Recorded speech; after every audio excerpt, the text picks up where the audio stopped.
So today we are going to see the investigations that we will need to do in a patient with ascites. Therefore, it helps us identifying the cause of ascites. So there are two questions that we need to ask ourselves when we are ordering the test. Okay. So first is we need to understand the issues, right?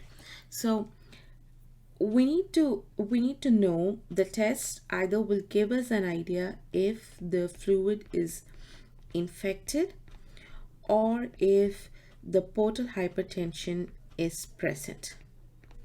So most of the tests will give us an idea if these two are there, and with that we will be able to identify what the cause of ascites is. So as we go through the investigations, we can classify them into three categories. So one is the lab test, usually the blood work and urine work.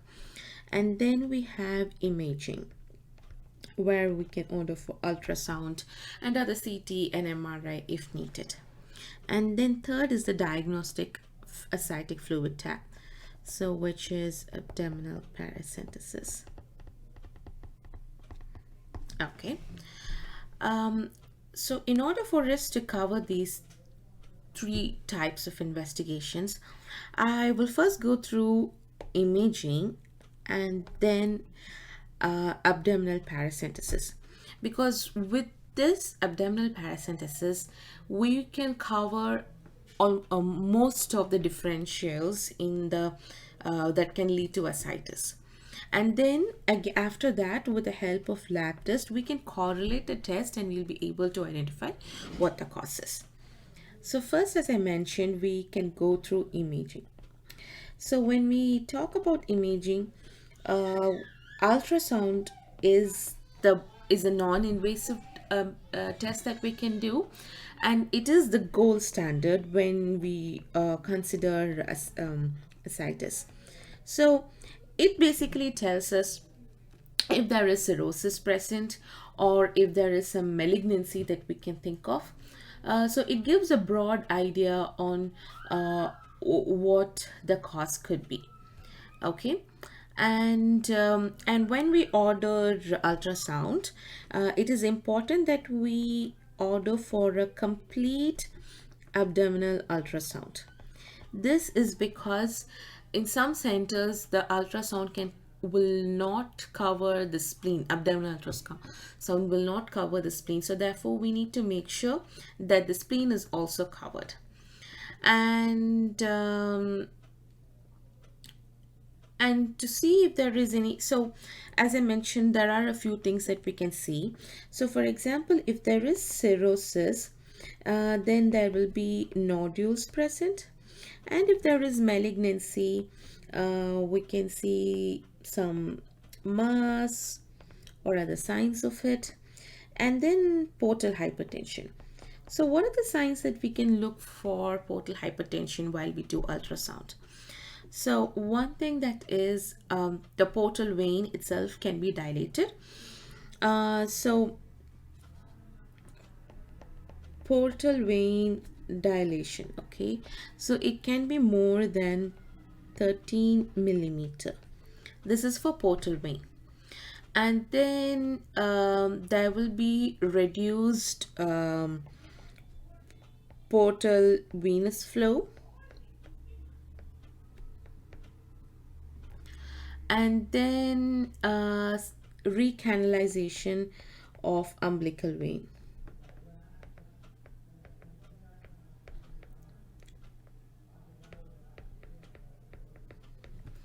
Okay, so these are the some of the findings that we can see in a patient with ascites.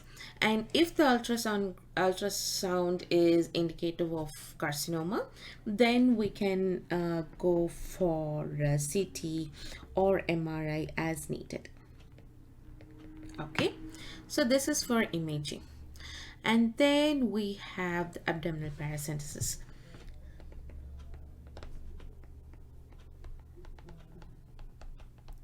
As I mentioned, this will give us a detailed idea of what the cause could be.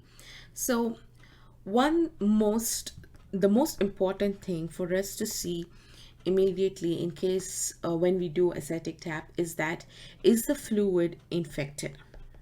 Okay, because if there is spontaneous bacterial peritonitis, then the mortality increases almost hourly.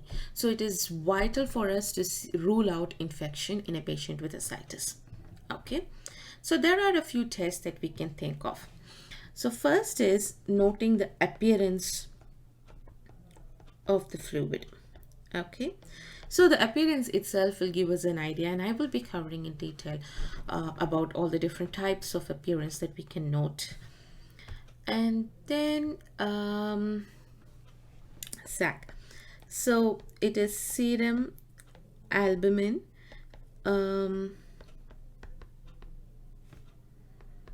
minus ascitic albumin.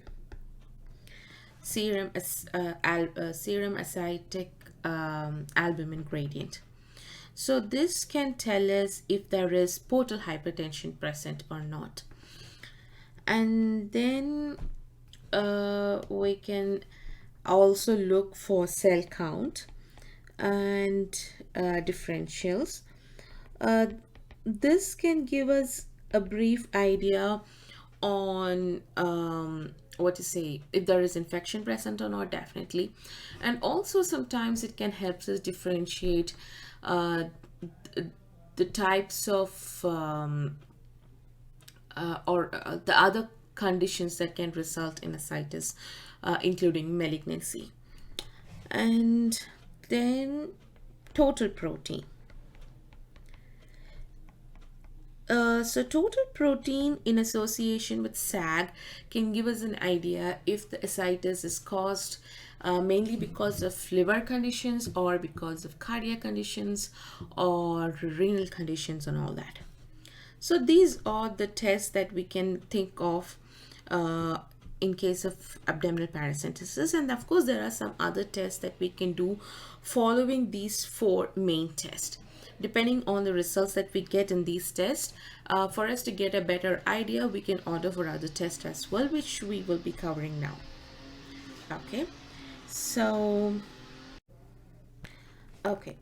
now we are going to see in detail about the different tests that we do in the ascitic tap. So as I mentioned, the first and foremost is the appearance. We look at the appearance of the fluid. Okay, so if it is clear and let's make a flow chart. If it is clear, that means it is mostly uncomplicated. Okay, and if you see that it is clear but also a little yellowish, that means there is increased bilirubin. Okay, but usually if it is clear, that means it's mostly uncomplicated. And then is if it is cloudy. Okay, so as I mentioned earlier, there are two questions that we always need to ask when we do the investigation. Is the test going to help us identify if there is portal hypertension or if there is infection and portal hypertension? So being if the fluid is clear, that means we can safely assume that there is no infection, although we will be doing some other tests as well. But if it is cloudy, that means we need to be cautious that there is a possibility of infection. Okay, and then milky. So if it is milky, that means there is increased fat, that is triglyceride in it. Okay, and it is mostly seen in, in most of the sources it says it is due to malignancy, although there are some sources which suggest that even in cirrhosis, milky ascites can be seen. And then if there is any lymphatic anomalies, or if there is some trauma like due to surgery or something like that. So, but the most important ones are malignancy and cirrhosis. So we can think of those two causes, right? And then if it is pink or bloody, okay. So what we need to remember here is that we need to see if it is homogeneously bloody. That is, if there are red streaks, that means it is heterogeneous, okay? Or is it pink in color? That means it is homogeneous. So this can give us a brief idea. For example, if it is red streak, it is mostly due to a traumatic ascitic tap, okay? And but if it is pink in color, that means there was enough time for the blood to spread in the ascites, where I mean dissolve, okay, which could give the pink hue. And this can again be due to a traumatic tap that has occurred in the previous tap. For example, if there is a tap that is done previously, that means and if there is some bleeding, it could have spread inside and give a pink hue. Or because there is some other internal bleeding that is giving the sorry, pink color. Okay, I just need to add one more point here.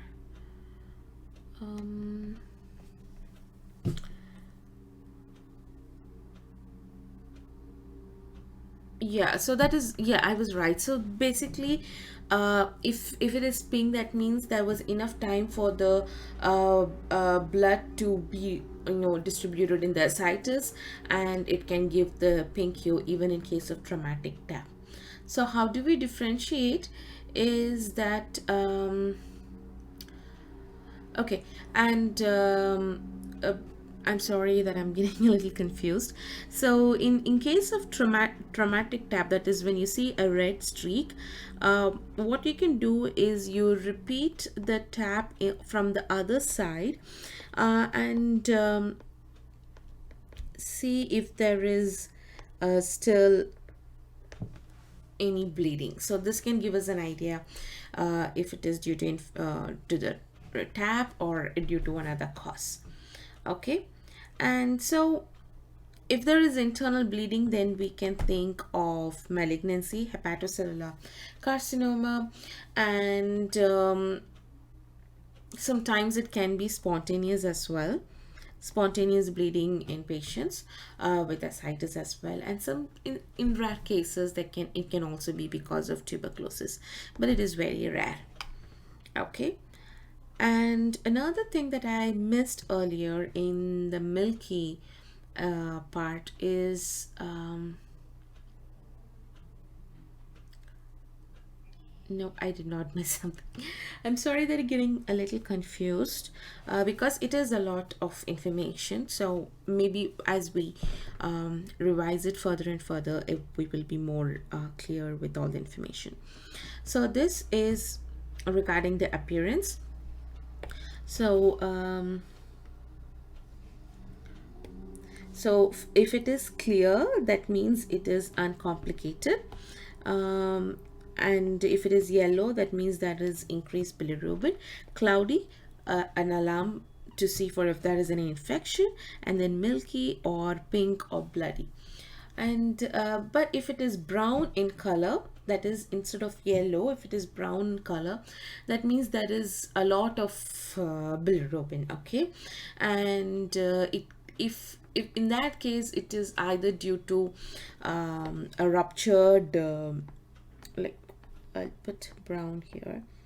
If it is this means there is a lot of bilirubin present. In that case, it can be because of ruptured gallbladder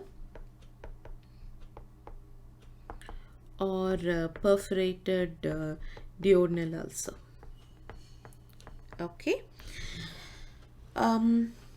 So this is clear, cloudy, milky, and pink or bloody. So this is regarding the appearance. So after the appearance, the next thing that we need to look for is the serum ascites albumin gradient. Okay, and this one helps us identify if there is portal hypertension present or not. Okay, so this will help us identify if there is portal hypertension present. And so so what is SAG? It is serum albumin minus acetic albumin. Okay, and if this value is more than 11 grams per liter, that means there can be portal hypertension present. And if it is less than 11 grams per liter, that means there is no portal hypertension. Okay, so this gives us an idea. And because most of the time, because portal hypertension is one of the causes of ascites, and it is the most common cause, and that we also saw some other common causes like malignancy and heart failure, it is very important for us to understand understand if there is portal hypertension, because it helps us narrow down to the diagnosis. So SAC gives us a good idea if there is portal hypertension or not. Okay, and so this is about SAC. And then is the cell count. Okay, so cell count and differentials.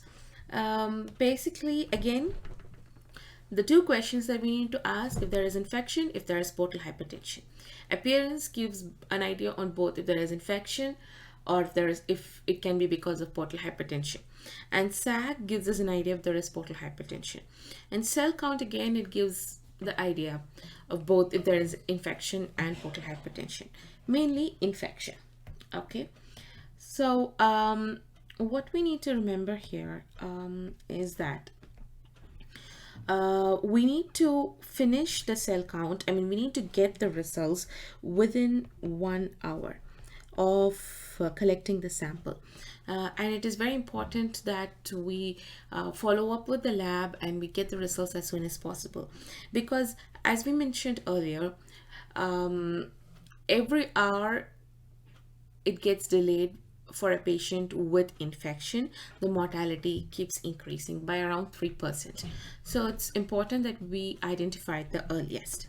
Okay, and we also need to do and if it is bloody, okay, that means the cells from the blood will also be there, right? So we need to do some correction, cell count correction. Okay, so if it is bloody, we need to do some cell count correction. So for every 750 RBCs, we need to correct 1 WBC. That is, we need to subtract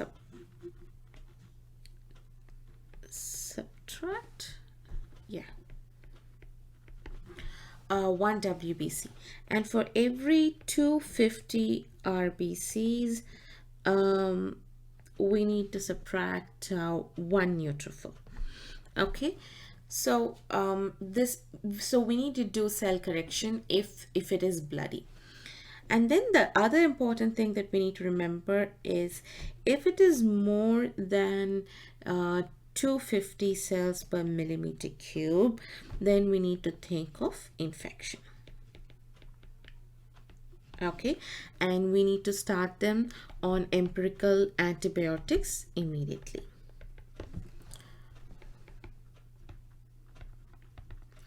Okay, So cell count, we need to get the results in 1 hour. We should act fast, and if it is bloody, we need to do some cell count correction, and then if it is if it is indicative of infection, we need to start them on empirical antibiotics immediately.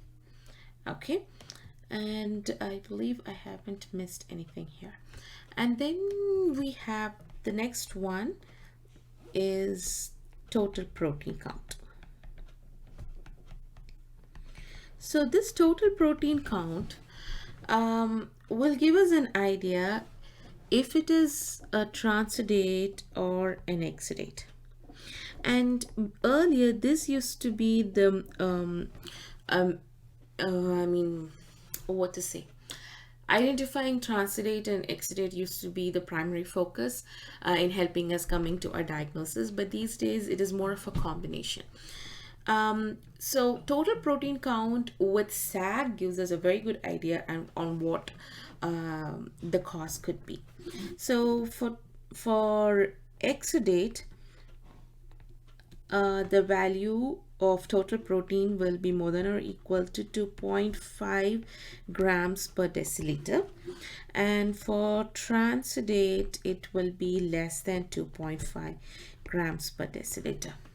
Okay, and in transidate, if it is less than 1 gram per deciliter, then there is risk of developing spontaneous bacterial peritonitis. So I believe we need to do targeted preventive therapy in order to prevent the spontaneous bacterial peritonitis. Let me know if there is anything done to prevent spontaneous bacterial peritonitis in these patients. Okay. So after the appearance, we covered the serum albumin ascitic gradient. If it is more than 11 grams per deciliter, 11 grams per liter or 1.1 grams per deciliter, then it is because of portal hypertension. Otherwise, there is no portal hypertension. And then is the cell count. We need to make sure that we get the cell count results within 1 hour, and if it is more than 250, then we need to suspect infection and start the patient on empirical antibiotics. And then we have the total protein count, which helps us identify if it is a transidate or an exudate. Okay, so as I mentioned, the combination of both SAG and total protein can help us narrow further down. For example, when it is more than 11 grams per liter, that means that is portal hypertension, and this portal hypertension can also be because of both cirrhosis and can be because of cardiac reasons, right? And here, if the total protein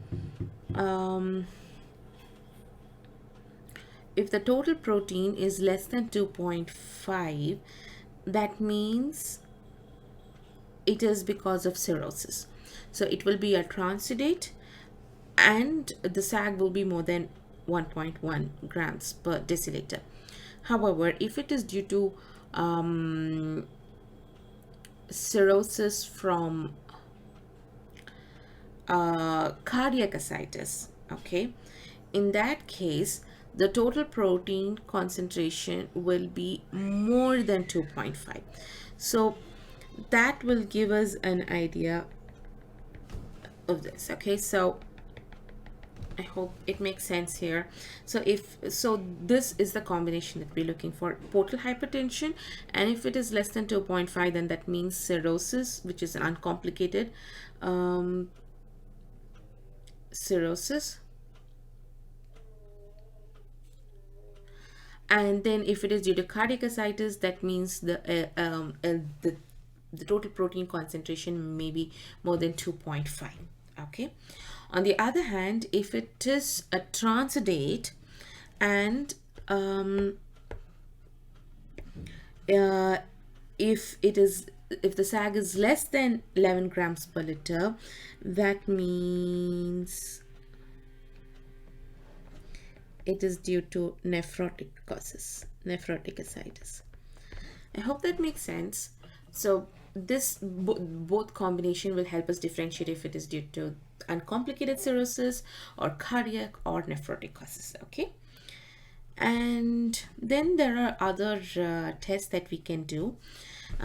We can do cell culture, and for cell culture they do bedside inoculation, and we do it only when we suspecting an infection. Okay.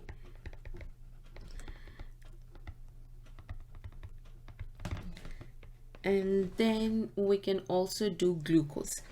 So glucose can help us identify if it is due to if there is, or what to say,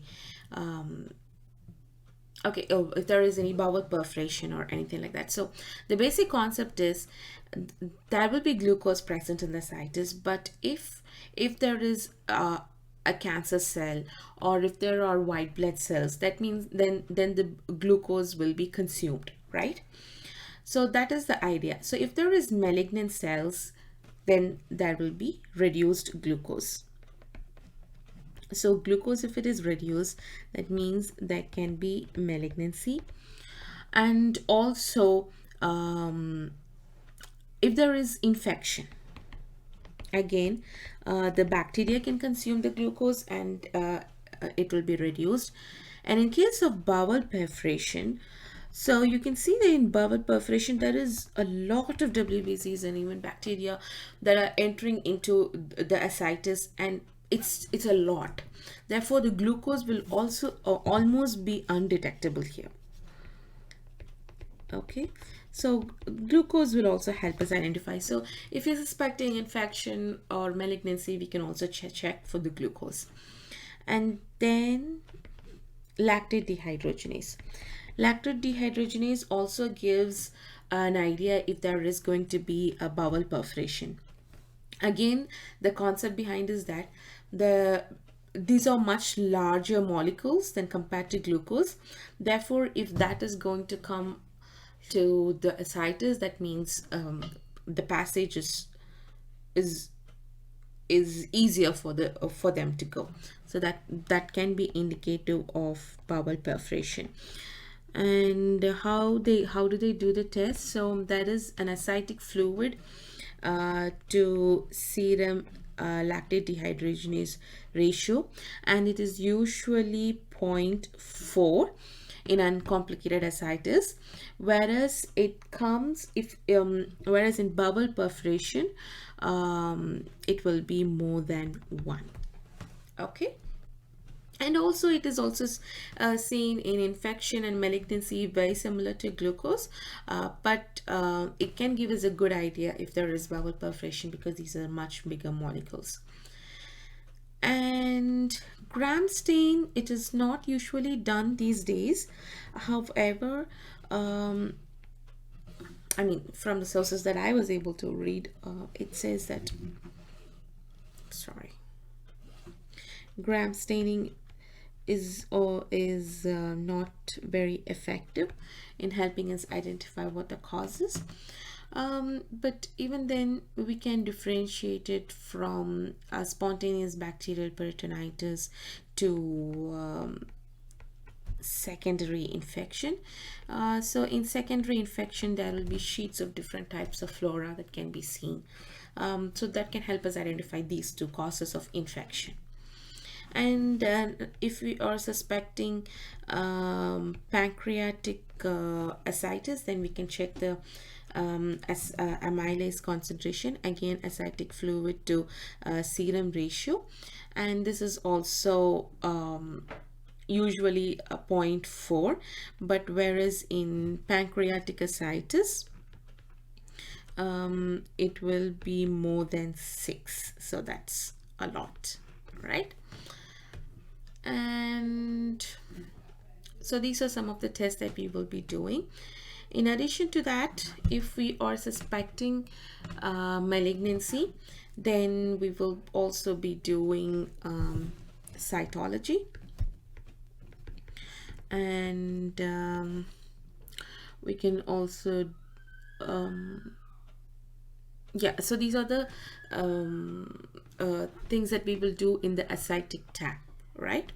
So first is the appearance, and then sag, and cell count and total protein. These are the most these are the first four tests that are common to all the conditions that we will be doing, irrespective of knowing what the condition is, and based on these results we will be doing the rest of the test. So this is for the appearance, and after that we will also be doing the lab test. But before going into the lab test, I would also like to briefly discuss how we can narrow down this diagnosis. Okay, so the first thing that we will do is appearance, and that appearance can help us identify what it could be mainly, but it is only an observation. It doesn't give any definitive results, so we will keep the idea of appearance in mind and go for the rest of the test. Okay, so the next thing that we will be doing is the cell count. That's what we will be looking at. Okay, so I will write a different number here for us to understand better. Okay, so first we look at the appearance, and then we look at the cell count. So if the cell count, in that cell count we broadly classify into two categories: if it is less than 500 WBCs or more than 500 WBCs. Okay, but even then, if it is more than 250, we will be thinking of infection anyway. Okay, this is a broad classification to see if there is something. And here again, if it is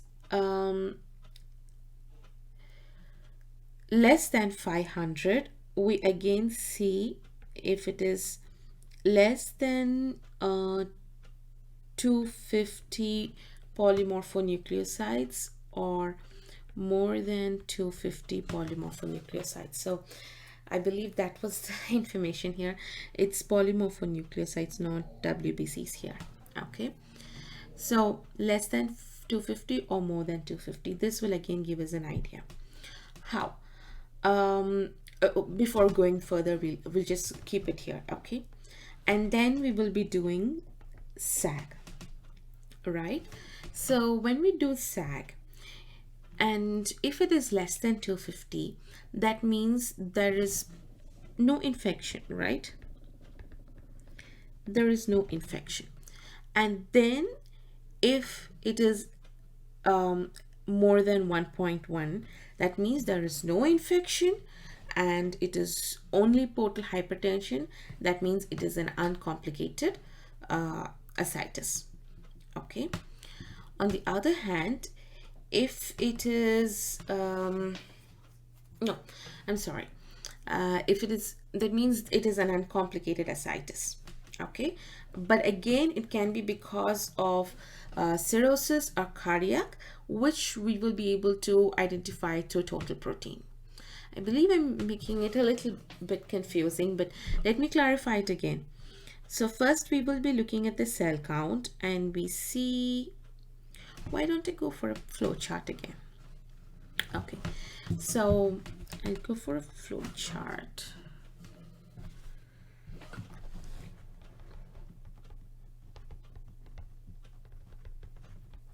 Okay, so we leave the appearance part first. We leave it out, and then now we are going to look into the WBC count, right? So when we look into the WBC count, we either see if it is less than 500 WBCs or more than 500 WBCs.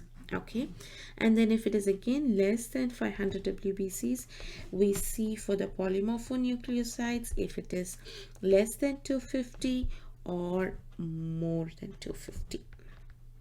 Okay, if it is less than 250, that means there is no infection.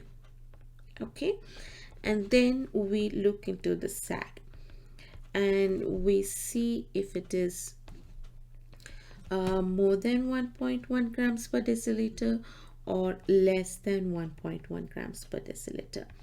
So if it is more than 1.1, it means it's portal hypertension. um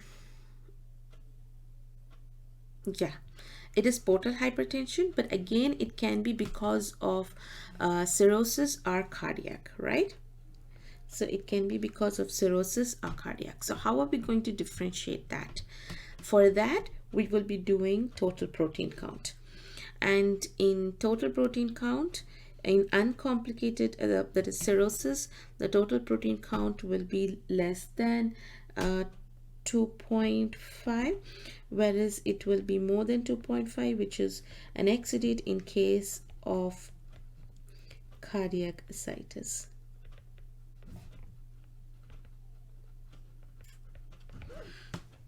Okay. On the other hand, if the sag itself is less than 1.1, that means there is no portal hypertension and there is no infection. So there is no portal hypertension, no infection. The two questions that we need answers, right? Okay, so there is no portal hypertension, there is no infection. So the next, again, we will be doing a total protein count, and it will be less than 2.5 here, because the other cause where there is no infection is nephrotic ascites. I'm sorry. Okay, so this is in case when there is no infection. And then we are going to see for if there is more than 250, that means there is possibility of infection, right? And again, this one is also, there is a possibility of infection. So now we will be calculating if there are more than 50% of polymorphonucleosides or less than 50% of polymorphonucleosides. Okay, and I can make it simpler here. I mean, if there is a lot of WBCs, like really lot, that is more than 500, and if the polymorphonucleosides are less than 50%, then we can straight away think that it can be either because of malignancy or tuberculosis. Okay, and the way we diagnose it is through cytology, and we see if it is positive, that means it's because of cancer. And we will also do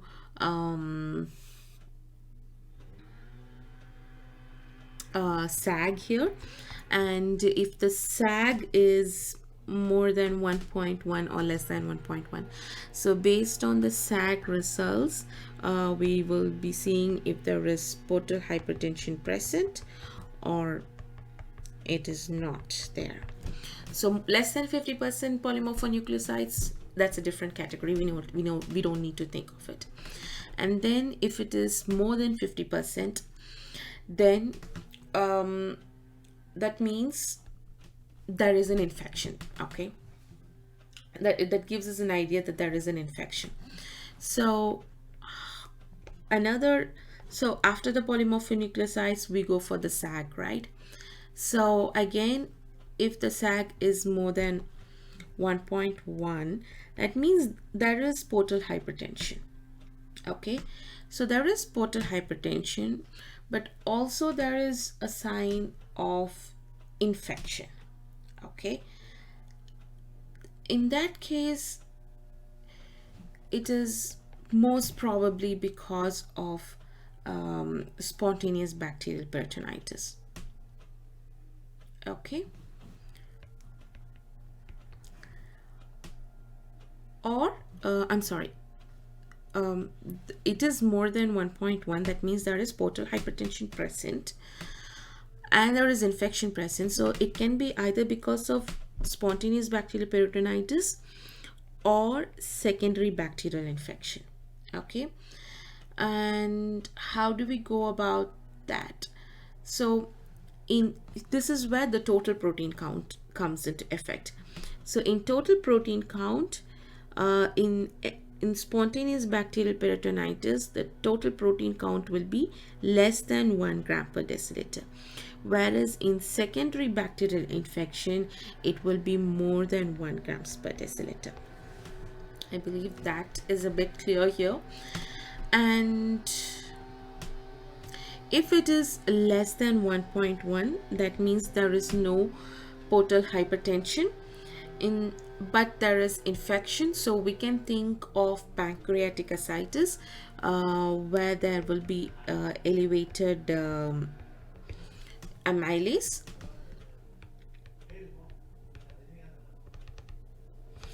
And sometimes, as you can recall, there is infection, but there is no portal hypertension. So it can also be because of some secondary bacterial infection due to other causes like a gut rupture and all that. So we can also think of gut rupture.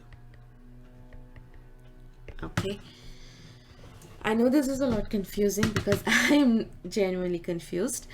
So let's go through it again. Okay, so first is the WBC count.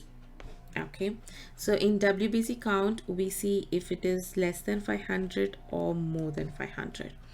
So if it is less than 500, that means there is no infection. If it is more than this one, there is either infection or carcinoma present. It's a broad classification, right?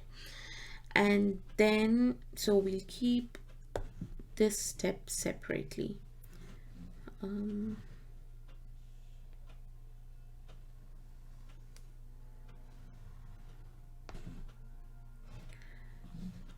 Okay, so this is for infection, and then we do polymorphonucleosides. Okay, so for polymorphonucleosides, we should be able to see if it is less than 250 or more than 250. Again, if there is less than 250, as we can see, there is no infection at all. Okay, we can safely assume that.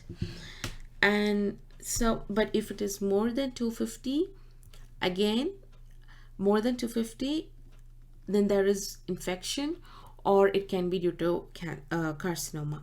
So the next step for us to do to see if it is more than 50% or less than 50% of polymorphonucleosides. Polymorphonucleoside. So so that is the next step.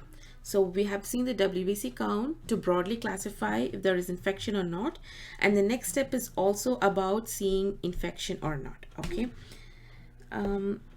so again it comes back to the same two questions that we discussed earlier,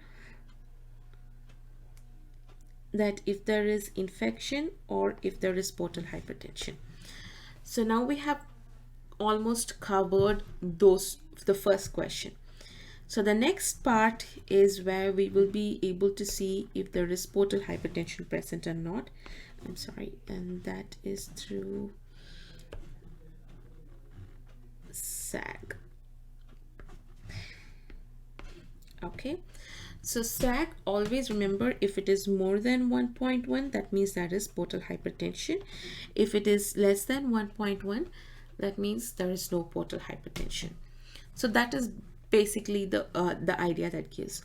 So if there is no infection and there is no portal there is portal hypertension, that means it can be because of cirrhosis or ascites, cardiac ascites. Okay, so that is where the next step comes.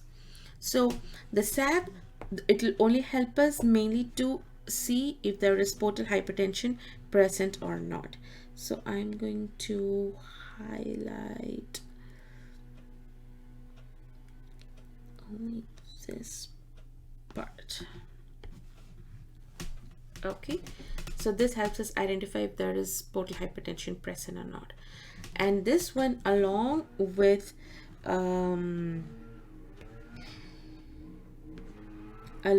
total protein, gives us an idea on or what it could be, right? So if there is no infection and if there is portal hypertension, that means it can be because then we look at the total protein count. If it is less than 2.5, that means it's a transudate. Transudate, portal hypertension present, no infection, then it is an uncomplicated cirrhosis.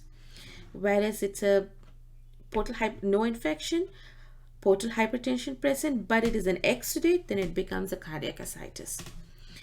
And then there is no infection, but this there is no portal hypertension present. Okay, no infection and no portal hypertension present, but there is ascites. So the heart, the cardiac causes are removed, the liver causes are removed. That means it is a nephrotic ascites. Okay, so I will okay, highlight this here.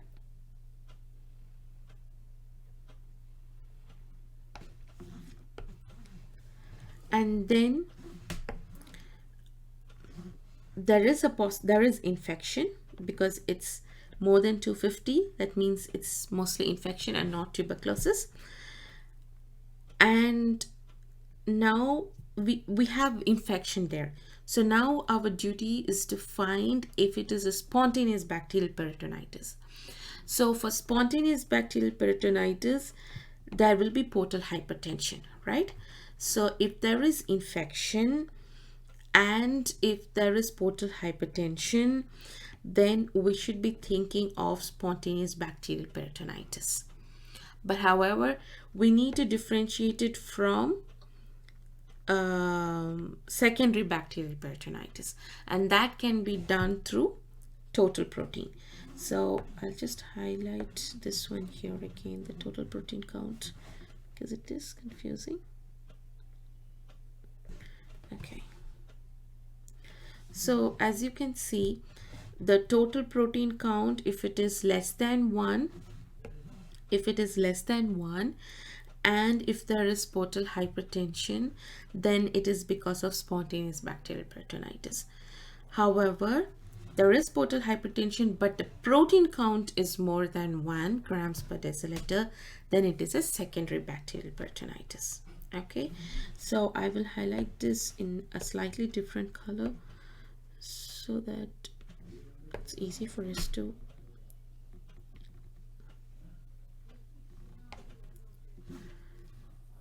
okay. And then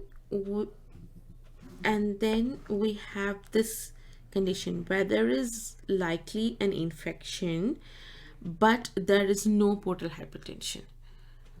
So there is no portal hypertension, so there is no liver cause here, but there is ascites and there is infection.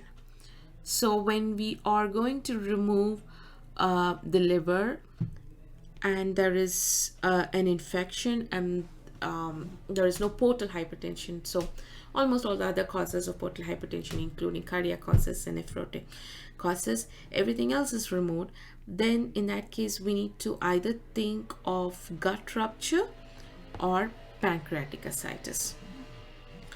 And so I will give it in a slightly different shade.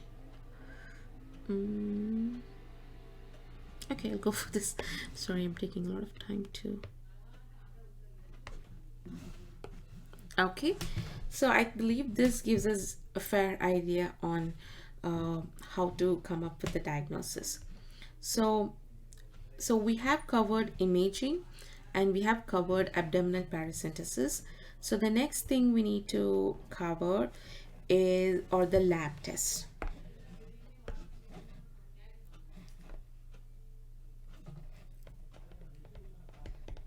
Okay, so they are mostly straightforward. So first one is the CBC count and with differentials. So basically if there is cirrhosis, then you can see some sort of cytopenia. Okay. And or if there is any infection, I'm sorry,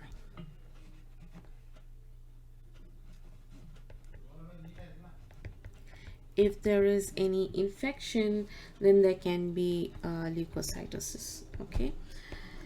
So this is about CBC and differential. That is something that we basically do for almost all the patients. And then creatinine and electrolytes. So what does this give?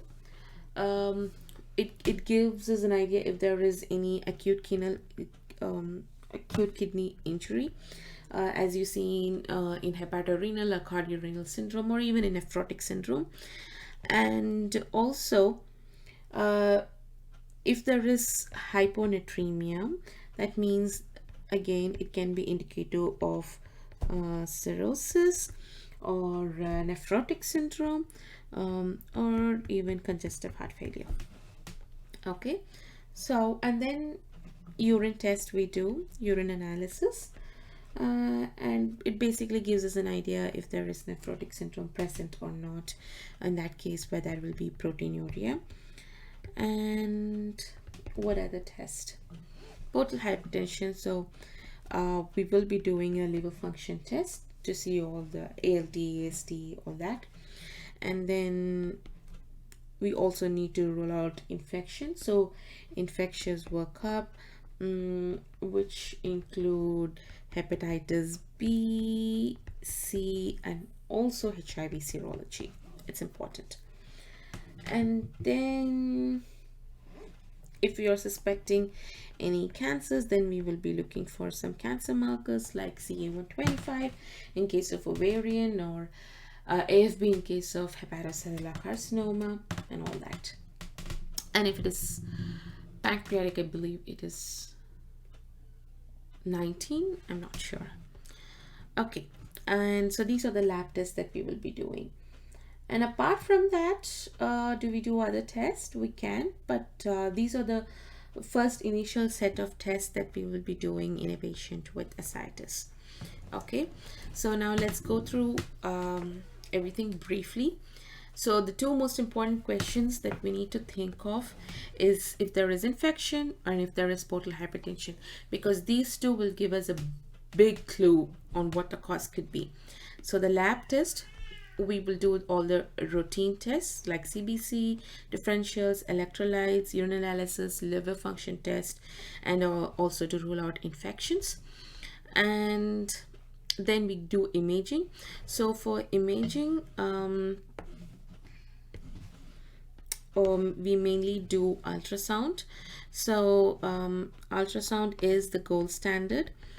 It helps us identify if there is any cirrhosis or malignancy, and also portal hypertension, and the portal vein will be dilated, and there will be decreased portal venous flow, and there can also be recanalization of umbilical vein. And if there are anything suggestive of malignancy and all that, we will be going for CT and MRI. And the next thing we do is abdominal paracentesis. So the four most the basic tests that we will be doing in all patients will be to look into the appearance, then serum albumin ascitic gradient, cell count and differentials, and total protein. And we did see that the clear mostly is indicative of an uncomplicated cirrhosis, but it can change color with increased bilirubin. And then cloudy, that means there is infection. And if it is milky, again, it can be because of carcinoma or cirrhosis, the two most common causes. Malignancy and cirrhosis. And then if it is bloody or pink, that means we should see if it is a red streak or if it is homogeneously pink. If it is red streak, it is mostly because of traumatic tap. In that case, we should repeat it from the other side. And if it is pink, again, it can be because of traumatic tap, or it can be due to internal bleeding. And please let me know if how do you differentiate traumatic tap from internal bleeding in case if the ascitic fluid is pink in color. Let me know in the comments if you're able to answer that. It'll be helpful. And if it is internal, if it is due to some internal bleeding, then it can be due to malignancy or even sometimes spontaneous bleeding, or very rarely tuberculosis. And then we do SAG. SAG helps us identify if it is due to portal hypertension or not. Okay, so if it is less than 1.1 grams per deciliter, that means there is no portal hypertension. But if it is more than 1.1, then that is portal hypertension present. Okay, and then if it is, and then we see the cell count. We do cell count correction for every 1 WBC, for every 750 RBCs we subtract 1 WBC, and for every 250 we subtract 1 neutrophil. And if it is more than 250 polymorphonucleosides, we start the patient on empirical antibiotics. And then total protein, we see either if it is a transudate or exudate. If it is exudate, it will be more than, the total protein count will be more than 2.5. If it is transudate, it will be less than 2.5. Okay. And how do we prevent spontaneous bacterial peritonitis in a patient who is having less than 1 grams per deciliter, because they are at increased risk of spontaneous bacterial peritonitis? Let me know in the comments how we can prevent it. And then other tests we do or cell culture. Glucose helps us identify if there is a gut rupture, or it can be malignancy or infection. LDH mainly helps us identify if there is a bowel perforation. Cytology, gram stain, and amylase for other specific causes. So this is a flow chart that helps us identify what could it be. So first we need to see if there is infection or not through WBC count. If there is no, if it is less than 500, the next thing we look for is polymorphonucleosides. If it is less than 250, we safely exclude infection, and we focus on 3 causes, that is uncomplicated cirrhosis, cardiac ascites, and nephrotic syndrome. And the answers for these 3 causes we will be able to identify through SAG and through total protein. Okay, so no infection, then we go direct, and less than 250, no infection at all, then we go for these 3 causes. If there is more than 250, then we see the the percentage, if it is more than 50% or less than 50%. If it is less than 50%, we can think mainly in terms of carcinoma mostly, or sometimes tuberculosis. If it is more than 50%, that means there is infection. So in that case, it can be because of spontaneous bacterial peritonitis, secondary bacterial peritonitis, or due to other causes like gut rupture and pancreatic ascites. So how do we go for that? The next step for us is to get the SAG. If the SAG is more than 1.1, that means there is infection and there is portal hypertension. So still there are 2 causes we have. One is spontaneous bacterial, secondary bacterial. The one that will help us is the total protein count. If it is less than 1, that means it's spontaneous bacterial peritonitis. If it is more than, then it is secondary. But if there is infection and there is no portal hypertension, but there is ascites, then we think of gut rupture or pancreatic ascites. Okay. So this is basically the flow chart, and these are the lab tests that we have covered already. And so this is in detail about the investigations that we will be doing in a patient with ascites.